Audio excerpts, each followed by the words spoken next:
How are you all doing? I don't need to shout, do I? You're all wearing headphones. I forget. It's the strangest experience I've ever had, possibly.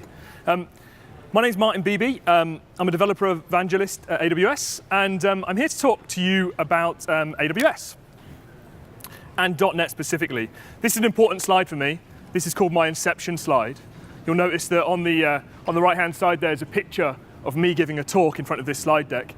That currently goes back, that's in front of a slide deck, 11 times now. So if anyone's got a phone and wants to take a picture, then I'll include it in my next talk. So I'm going to go 12 levels deep in inception. I'm a software developer, and I've been a software developer since I was 16 years of age. I've been developing now for over 20 years. I'll do the maths on that. That makes me 21 years old. I work at Amazon Web Services. I had a small stint at Oracle, and then before that I was at Microsoft for 8 years as an evangelist and software engineer. Not always in the .NET space, but predominantly in the .NET space. And then before that, I was a full-time .NET software engineer. I like to say engineer. I was a web developer, but I like to say engineer because it makes me feel impressive. So at last year's reInvent, they were saying that it was 10 years of innovation for AWS using Windows. And so we've been running Windows workloads since 2008. And there's a lot of stuff which has happened since our very first EC2 instance was made available with Windows Server 2003. And there's lots of innovation that's happened over that 10 years. I've actually added one because it's nearly 11 years of innovation for Windows on AWS. But huge companies like Autodesk and many, many others are using .NET and Windows and running that on Amazon, and have been doing that for 11 years. So we've got a lot of experience in running Windows workloads and .NET. And what's happened over time is not only have we had good support for the foundational services like EC2 and the servers and the instance types and the machine images, what we've tried to do is also innovate with SQL Server, giving you the best performance for SQL Server, but not only that, also providing managed services, so providing with RDS so you can run SQL workloads easily and simply. And with .NET, we've also been adding support, not only just making .NET run, but how do we make .NET delightful? How do we make it run the best it can possibly run on AWS? How can we make it faster? How can we make it easier? How can we make the development experience easier? I'm a principal .NET evangelist. That's my whole role, is .NET evangelism. So my whole entire job is trying to make this developer experience for .NET, for AWS people on .NET, better and easier. And also, enabling .NET developers to access all of those different services that we offer in AWS beyond .NET. So all the different database types that we have now, all the different machine learning services, artificial intelligence, all those different features, surfacing them so .NET developers can take advantage of those and modernize their own applications. And there's been a great deal of support that's been added over the years. The starting point for most people, if they're a .NET developer on AWS, will be to install the AWS Toolkit for Visual Studio. It's the easiest way to get up and running, to understand how it works, and it's quite straightforward to get. So we go to the Microsoft Visual Studio Marketplace, and you type in AWS.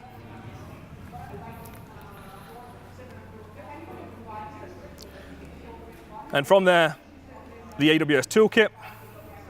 You'll see that's had over 1.2 million downloads. There's lots of people which use this. It supports 2017 to 2019. We supported 2019 the day 2019 was released, and in preview as well. We download the VisX, which is the add-in for Visual Studio.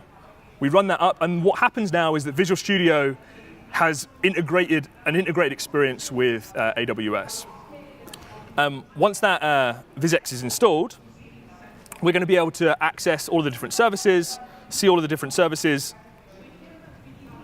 from within Visual Studio. And it's kind of, there's loads of little places inside of Visual Studio now which will come alive because of that one add-on. And I'm trying to sort of highlight some of those for you now. So one of the first ones is, if we go into the View menu, you will see there's an AWS Explorer. And this gives us information about the profile that we're using on our AWS account. I've got two on my machine, default and work. We can add profiles for different accounts. that we might use or manage or want to deploy to. And once we've got a profile set up, the left-hand side, we can switch between the different regions and so forth, but we can see all the different services that are available through the SDK, but also through Visual Studio. So this is DynamoDB. I've got a table called the Beebs. It's a basic table. It's got a name property on it at the moment. I'm going to add another attribute called Jeff, because I've never been good at database schemas. I'm going to put the name in as Martin. And is Martin Jeff? No, he's not. I'll commit that. That's editing basically a live DynamoDB table. I can put another name in there. Is this Jeff? Yes. And commit that change. And now I've got 2 rows in my DynamoDB table. I could add more attributes like age. So Jeff is 35. And Martin is, we've already discussed this, 21. Commit those changes. Doing it all from within Visual Studio, I can look at these DynamoDB tables. I can scan these tables. A scan is basically a search. So I add a scan condition. I can say where the name is equal to Jeff.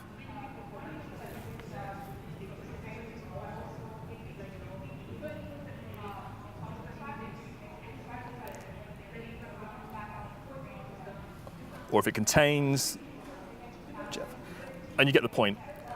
Basically, most of the services inside of the SD from the add-in allow you to kind of interact with them, create them, modify them. It's not just a view-only situation here. So all of the different services, RDS, S3, even IAM, like with users and groups and roles, we can manage all from within Visual Studio if we so wish. And it's not doing anything particularly clever. It's just calling out from Visual Studio into the SDK, into our accounts, using the credentials that we've set up. So we're able to set up users, groups, access key, all from within Visual Studio, view stuff which is happening, get information on instances, remote desktop into instances, all the sorts of things you'd expect to be able to do. When I first came to AWS, one of the first services that I started using and running was Elastic Beanstalk, because it's possibly the easiest way to get started if you've got a .NET application already to get it up and running. And Elastic Beanstalk is basically a managed service which will allow you to very easily, quickly set up a number of instances, and it will manage those instances and make sure that they're alive. You'll say, I want at least 3 and maybe up to 5, let's say, instances, and it's up to Elastic Beanstalk to make sure that you always have 3, and if you have a scaling requirement, if there's a lot of traffic coming into your application, then it will scale up to whatever parameters you specified. All that scaling is obviously something that you can define, but it's up to Elastic Beanstalk to manage that and make sure that you've always got the instances available. And it's very easy to deploy to. You can deploy pretty much any language on there, but it's particularly useful with .NET and Windows workloads because you can deploy any kind of .NET application, from a legacy 2.0 ASP.NET application to the latest and greatest .NET Core stuff. Under the hood, it's just managing EC2 instances. So if those instances are Windows instances or Linux instances, they're just being managed on your behalf. And you can access all of the information about what those instances are and what they're doing very easily. So if we say file, create a new project, you'll see that AWS we've integrated into the file new project system. So I can say I would like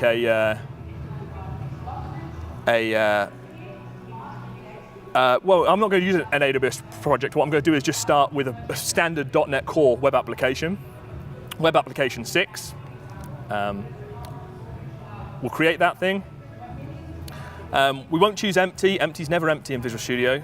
But we'll choose web application instead. It just has a little bit more stuff in it. I don't know why empty is never empty. It's never empty. It's always got loads of stuff in it.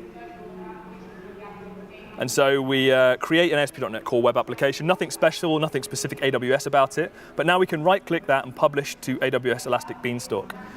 And from here, we've got a wizard which allows us to create an Elastic Beanstalk environment if we don't have one. We don't have any in this account, so we're going to create basically our infrastructure. We're going to give the environment a name. So this is going to be my dev area. We're going to choose the container type. I'm going to choose Windows Server running IIS 10. And we're going to choose the instance type as well. You could choose any kind of EC2 instance type. We'll choose micro.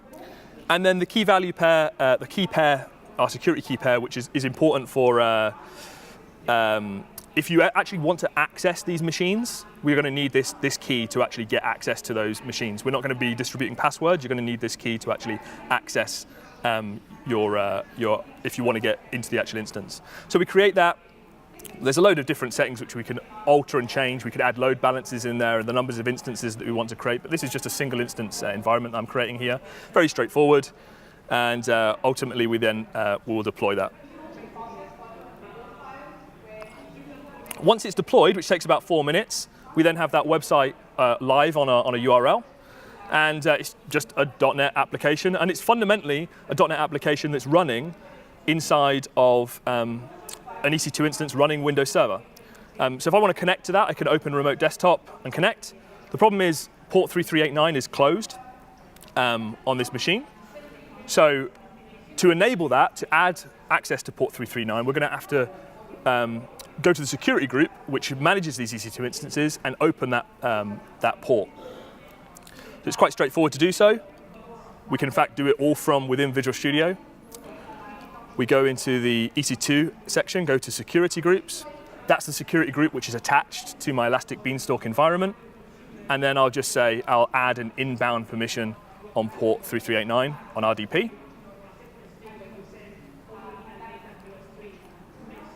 I'm not suggesting that you remote desktop into your instances to manage them. That's a really bad idea. But just to show you that it's actually just IIS under the hood. That's all it really is. It's Windows machines running IIS. It's just that we're managing it for you. OK, so I add that permission. And then from within Visual Studio, I can right-click, connect to instance. I'll use the EC2 key pair that I previously used, so there won't be any requirement for a password or username because it's using that key pair that we set up. And now I'm being able to log directly into that Windows machine, and it's just IIS under the hood. So if you want to switch on any IIS features like enable WebSockets, you could do that manually here. You also have the ability to run PowerShell scripts when EC2 instances are created. And so at the root of your project, you can add PowerShell scripts which will be initialized and start up when you deploy your application. So I wrote a little application in Elastic Beanstalk. It's a voting application. It's very straightforward. It's a standard .NET application. It uses SignalR, though. That's the one sort of difference, I guess, about it. And in the SignalR application, when you vote in the application, which we'll do in a moment, it will call this function called sendResponse. That says a SignalR request to all the connected clients, which are connected to my application. And also, I do a little bit of integration where I log what the responses have been. And I log all my responses inside of DynamoDB. I use X-Ray, which is an AWS service to trace the timings of how long these functions are taking to run, and also if there's any exceptions. And also, I'm just calling using the AWS SDK directly to create a new document inside of this question responses table in DynamoDB. This sort of application doesn't really require a relational database. It's a very straightforward bit of logic I want to store.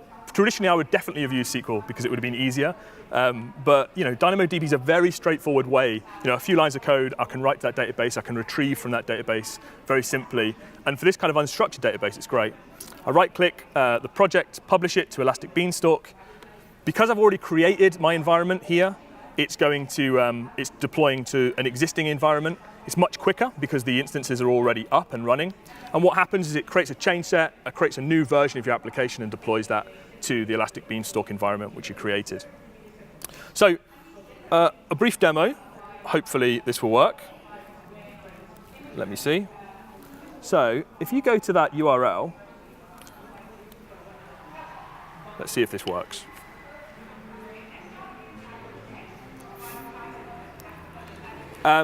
What should happen?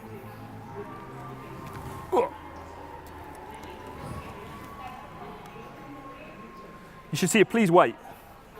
And now as I click my slide, a SignalR request got sent to everyone which was connected on the system. It logged that information to DynamoDB, and people should be able to start voting. So what drink do you want to choose? I'm assuming there isn't great internet connectivity, or either that or you're really cruel.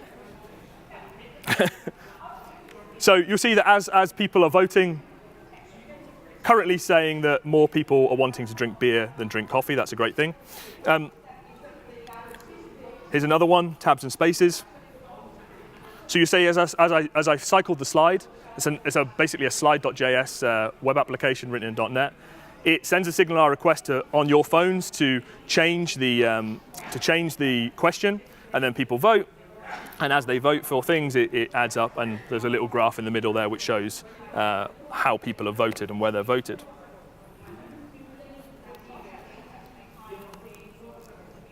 So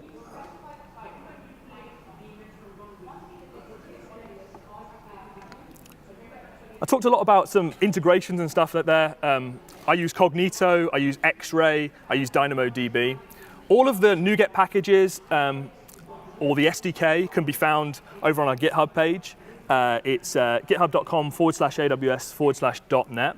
And not only will this give you all the information about where you can get new stuff or information about .NET on AWS, we show all of the libraries that we build for .NET. AWS SDK for .NET being the largest one, of course, but we also have very specific ones, AWS logging for .NET, Cognito middleware and extensions that you can add into your application, Secret Manager, Param Store, Elasticache cluster management, all sorts of things that you can absolutely use in your applications if you so wish.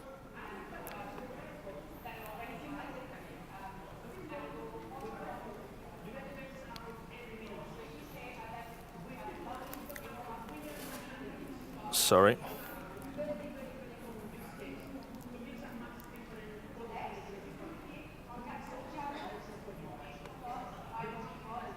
So when you're using Elastic Beanstalk, and I'm using SignalR there, I actually have to have an open connection on WebSockets between every client which is connected and all of the servers. So it goes through an Elastic load balancer at the front, but then once it's connected to an individual server, I have sticky sessions switched on the load balancer so that the user will go back to the same server for their future requests. They'll open up a WebSocket connection with that server, and this is where a problem arises with SignalR, or this sort of messaging or infrastructuring, is that if I, as the presenter, send a message that the slides have changed on one EC2 instance, the other EC2 instance doesn't know about it because it's running a different application. It's running SignalR, but on a different application. And likewise, if a user votes on the presentation, then that information doesn't get fed through to the presenter's node or the system that they're on. And so if you have like a cluster of 6 machines, messages only happen between the user and their machine. It doesn't happen between all of the different machines. Now, obviously, this is a problem which faces every SignalR.NET application. So to solve this problem, what you use is what they call a black plane. And it's a Redis cluster. Redis clusters have this ability to do subpub. So when you pass a message between, or a message is sent to SignalR, then it's actually distributed back across the backplane.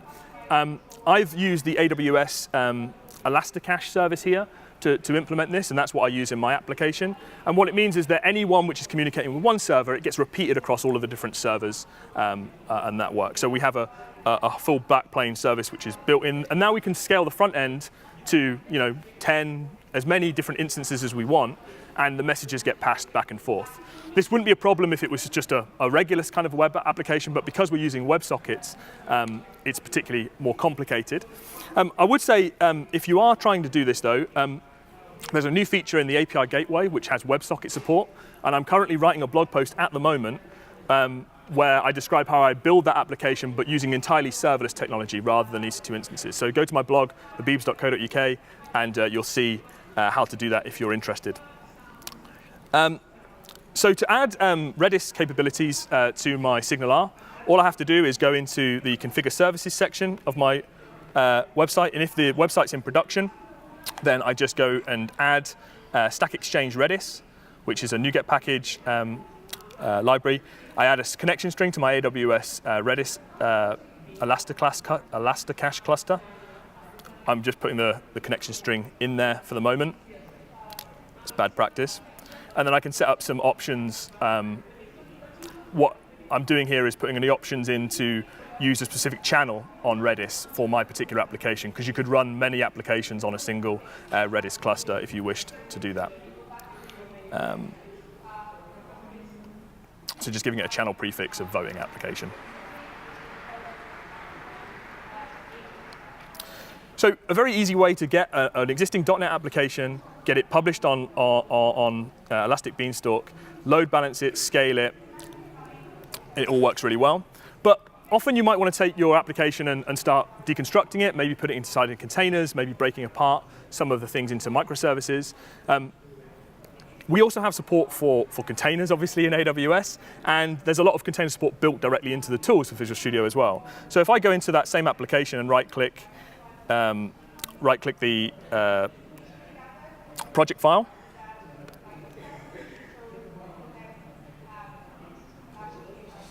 and go into Add Docker support, that's actually a Visual Studio feature.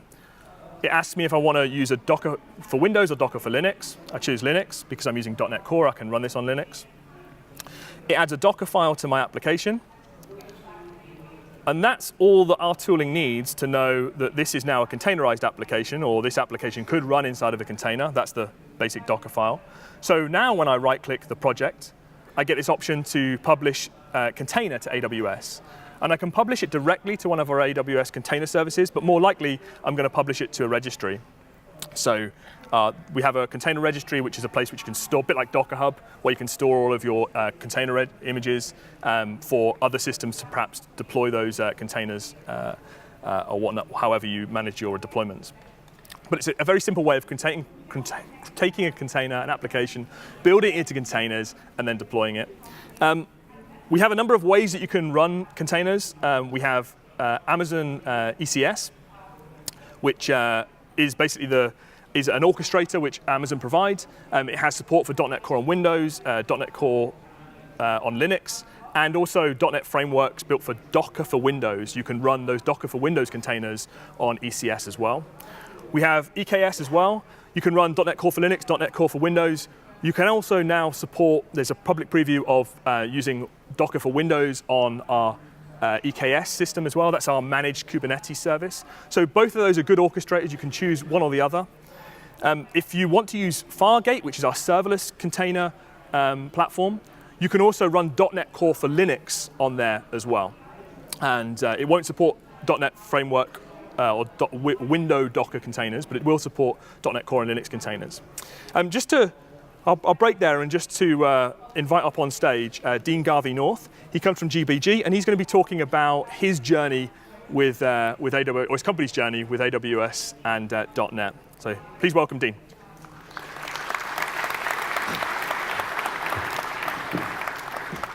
Cheers, Matt. There you go. Thank you. Thanks very much. Can everybody hear me? It's really, yeah, good. Hi, so I'm Dean Garvey-North from a company called GBG. GBG is head of IT infrastructure. Not many of you have probably ever heard of GBG, what we do or who we are. So I'll explain to you a bit about who we are and a bit about the application that we're running within AWS. So GBG, we're a global specialist in data identity intelligence. Put simply, basically what we do is we allow our customers to onboard as many good customers as quickly as possible. A really good fact of ours is that we actually verify over half the world's population. So we're validating about 4.4 billion people at the moment. And that ranges from location intelligence, actually people's ID, and we also prevent fraud. So a lot of the big customers and companies we work in are a right range. So we work with some of the e-commerce giants over in the US, some of Asia's biggest banks, and a load of household names here in the UK. One of our key things is that you've probably used one of our services today without even knowing it. We've probably validated most of you in the room through one way or another. So that's a little about us. You will see us on Liverpool Street and a few other stations, some of our ID scan posters about, and also the late night gambling shows for anyone that stays up past midnight. Channel 5 is now gambling shows, didn't used to be. You'll see that all data is validated by GBG. So how do we identify you or your customers? Well, we have 4 methods. So there's biometrics. So we use DNA, we use fingerprints, retina, facial, voice. So you've probably used a number of those services in applications today, or if not, sometime this week. Attributes, so name, address, passport, the usual kind of stuff when registering for anything online.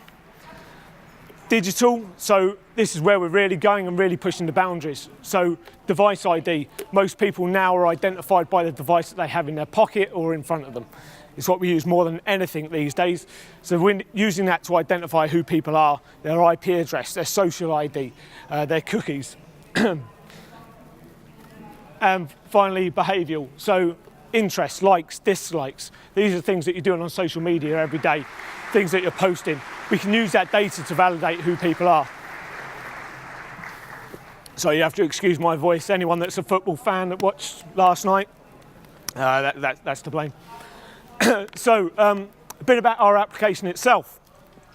So this particular .NET application that we moved into AWS, we've got real-time validation of landline phone numbers. So it seems like a standard thing, but it's pioneered by GBG. We're the first business to ever do this and successfully do it, and we've rolled that out around a number of our services.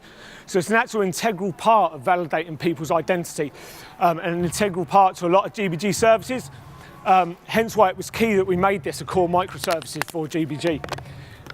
Daily, it's doing around 200,000 telephone verifications a day. And just to put you at ease, that's not ringing you on making sure your numbers are live. We have some data intelligence that does that for us to make sure the phone's alive.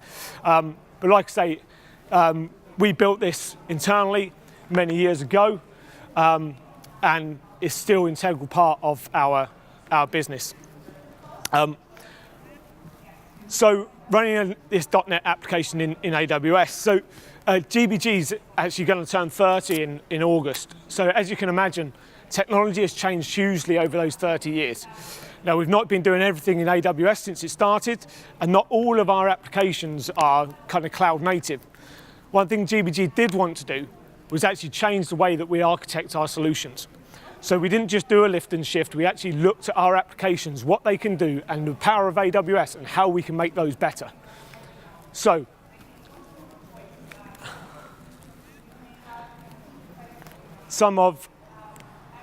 trigger happy there. So some of our issues faced with our on-prem. So like I say, this is an old application used by many of our applications. So we had the traditional issues. I'm sure many of you have got these. So we got downtime needed for maintenance. Sounds like a simple and archaic thing, but we've got many of these services running, or we used to have many of these services running on-prem to allow the amount of connections and validations as many as possible. But we had to take elements out to enable us to, I think it's raining. Yeah, someone's standing outside in the rain. We had to take some of our services out to enable them to patch them and get them updated. Furthermore, it was an aging architecture with problems with certain OS. So we had difficulties making it a microservices. So the whole point of this really is to give our customers an enriched service. And that's our main goal at GBG, to enrich the amount of data we can validate and give quality data back to our customers. And we had a convoluted data extraction mechanism. So we actually extract the data to make sure it's valid. And we do that in real time now. So it was very convoluted, and there was many steps to that process to ensure that we was giving quality data. So how did we get rid of that in AWS? Well, one of our main design mechanisms was, let's try and reduce the amount of operational overhead we've got, especially around this extracted data and getting real-time responses back to our applications, because it's all about speed. We expect everything now, and we needed to make sure that was available for our customers. So we used Elastic Beanstalk. No idea what's going on outside, by the way. You can probably hear me without your headphones if there's some background noise. So we used Elastic Beanstalk to ensure that we was getting great scalability and great resiliency across the board. So without that, we had a lot of virtual machines running. But with Elastic Beanstalk, kind of took that element away, so we could scale at pace and scale on demand. We moved our database to use Aurora MySQL. That was to give us rapid real-time responses. So more so than ever before, we could get super fast responses to our customers' queries. So there used to be a little delay, not much, but now it's almost real time. Our developers started using Visual Studio Toolkit, as mentioned earlier. Really, really useful. If you're thinking about doing anything in .NET on AWS, we'd highly recommend that you use it. It's great, it's intuitive, as you see earlier, and our developers absolutely loved it. And as I said, one of our things was about operational efficiencies. How can we get some of our time back? How can we stop managing and maintaining and start innovating and pushing our product forward? Well, we decided to use some Lambda functions for some simple tasks. Updates, self-healing, patching, maintenance, all that is taken care of either by what's already built in AWS or some simple Lambda functions. Now, because you've got developers, they know how to code, they can easily ingest code into Lambda. They know their error codes that are going to come out. You can make Lambda respond to those error codes and self-heal your own platform. So it's a whole new way of working.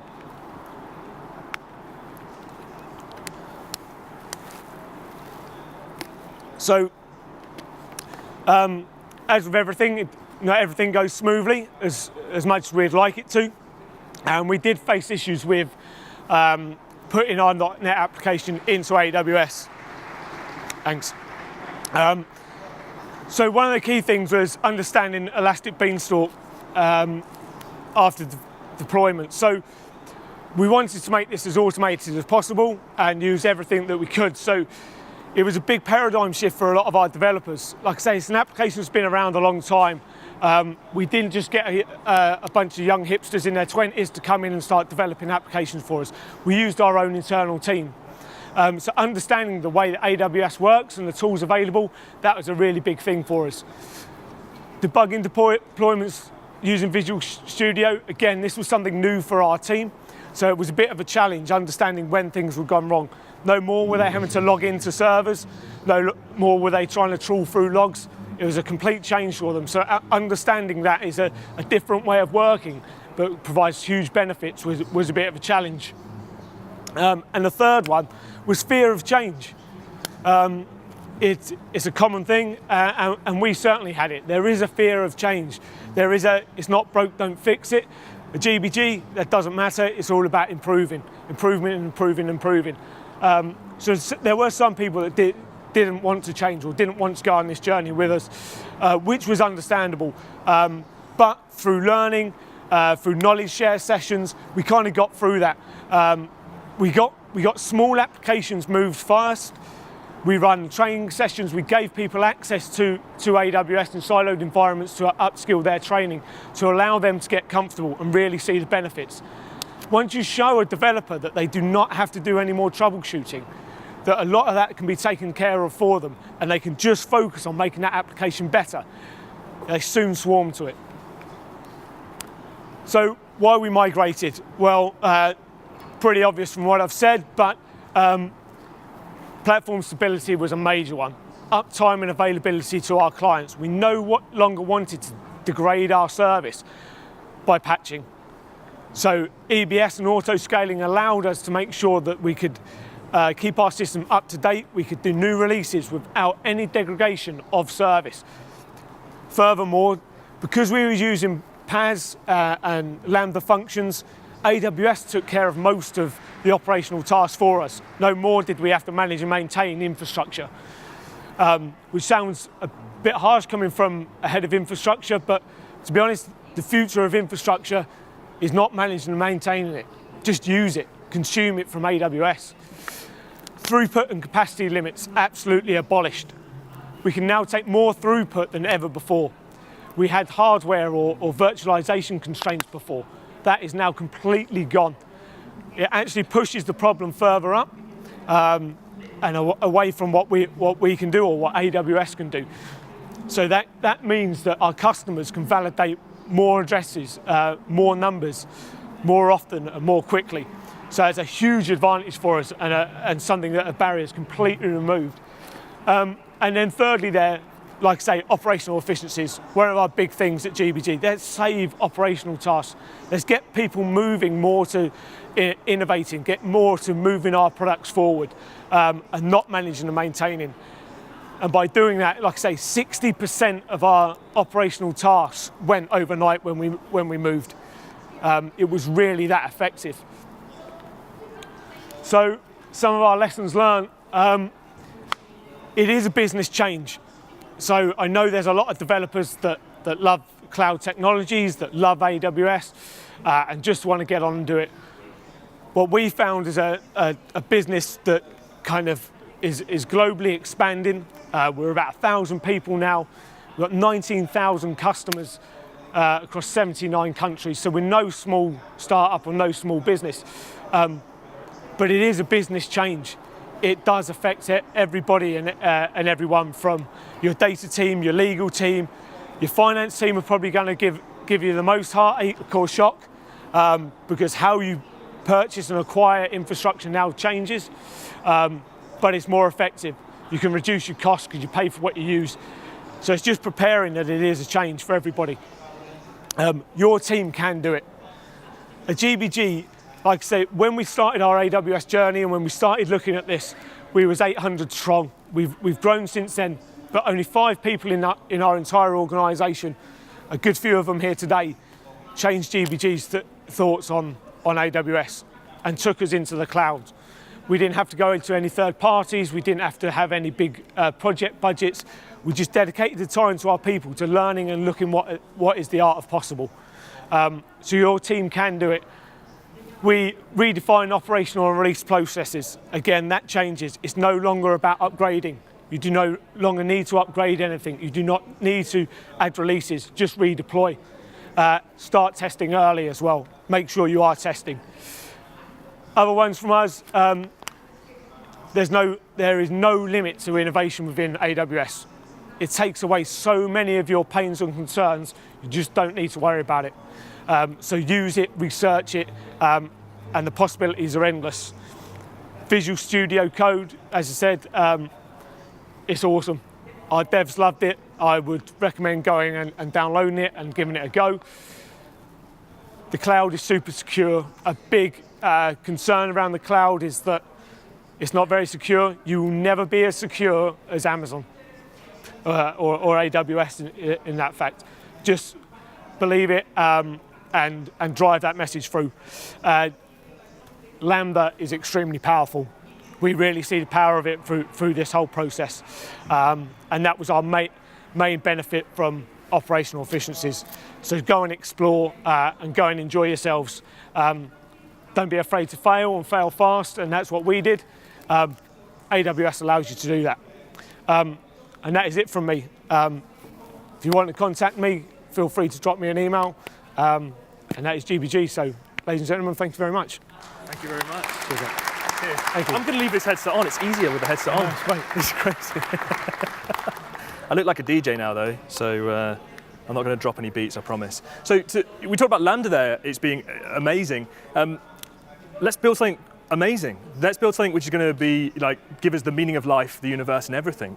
If you're not aware of that quote, it comes from The Hitchhiker's Guide to the Galaxy. The almighty answer to the meaning of life, the universe, and everything was calculated by a computer deep thought for 7 million years. The answer was 42. So let's build an algorithm which gives us the answer to the meaning of life and everything. So we'll go into File New Project, and we're going to build our Lambda function using the Visual Studio add-in. We're just going to use a standard Lambda.NET Core app, and we're going to choose an empty function.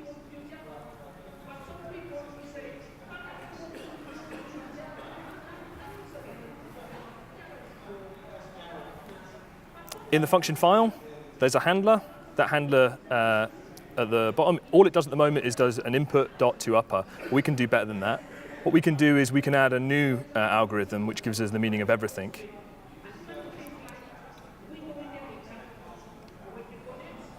If I can type, that is. And then once we've got that function, which now just returns 42, we can test it inside of our local environment using the mock Lambda test tool. This is an open source testing tool, which is integrated with Visual Studio, which means that we can debug Lambdas or test Lambdas locally without having to deploy to the cloud. So it's useful if you're on a plane or a train and you're working, trying to build a Lambda. So now if we ask a question, what is the meaning of life? We can test that, send that over to execute our function, and it gives us information and a response back, number 42, which is cool. But we might want to deploy that to an actual cloud, because it's probably more useful in that sense.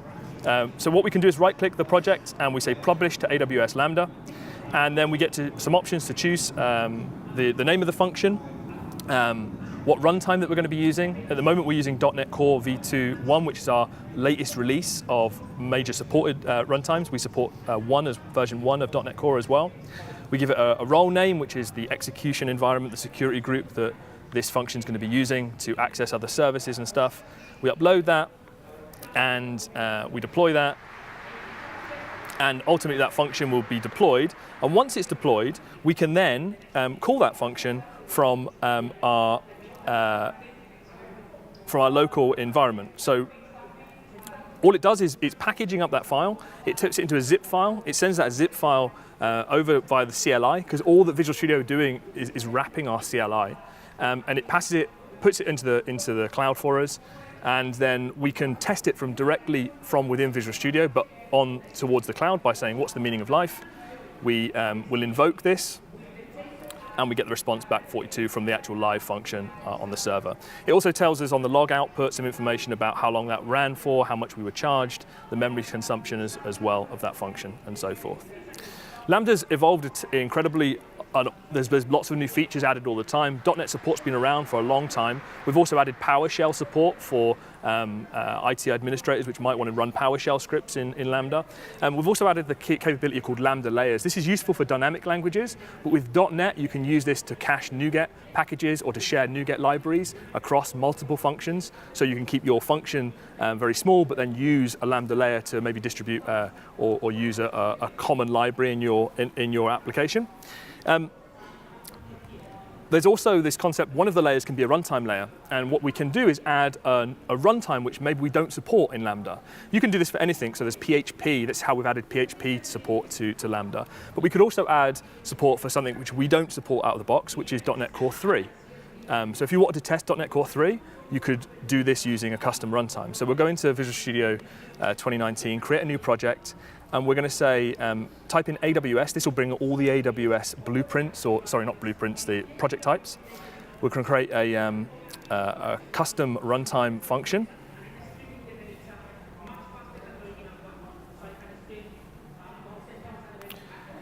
Create that. We're going to use the custom runtime blueprint. It just sets a few things in the .NET Core project for us so that we can use a custom runtime. The biggest change is the way that the function file looks now. We have a main entry point. It's just a program which is being run, and that bootstraps the new framework for us. But then ultimately at the bottom, we have a function which is going to be executed just like we had in our previous function example. And that version underneath, this function here, that's just doing a 2-upper at the moment there. Well, let's put in something which is a little bit more complex. Something which you could only do in .NET Core 3. We'll use a parameter tuple, which is basically you can pass into a tuple to a switch. And we're saying I'm passing 2 values into a switch, and then it's switching based upon those 2 values. This is a new feature of C# 8, so only supported in .NET Core 3. So what I'm going to need to do to my project now is I'm going to have to change the runtime that it's running under. So I'm going to say I want to run this on .NET 3. Obviously got .NET 3 installed on my machine. Install .NET 3, and then one other change that you'll need to make is go into the project and remove this language version latest from it. And in the function now, it should work. Then we just need to make one more change inside of the AWS Lambda tools defaults.json file. And in here, this is the information about how we're going to run our application, how we're going to run our how the function is going to be run in the cloud. We'll just say the framework's .NET 3.0. And then I can run that. Oh, what I need to do first is just change this function handler now to actually call that rock, paper, scissors function. So it needs to pass in 2 values, value 1 and value 2, and then that's going to be used in the switch statement. So what I'll do is take the input, a string input, and I'll just do a really simple split on a concatenate on the comma as a concatenator. So that should give me an array of 2 strings now.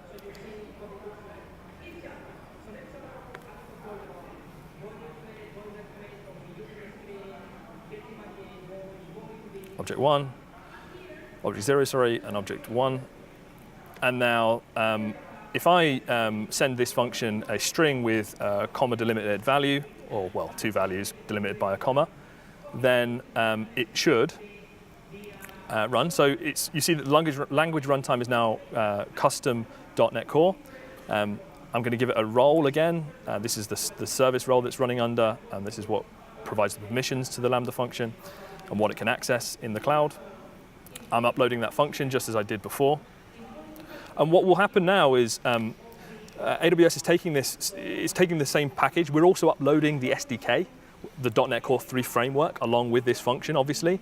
But now I can call this, so it's a bigger package, obviously, but now I can call it with rock, comma, paper, invoke, and the response I get back will be from my tuple. And the only way that would work is if Lambda is supporting C#8 and .NET Core 3.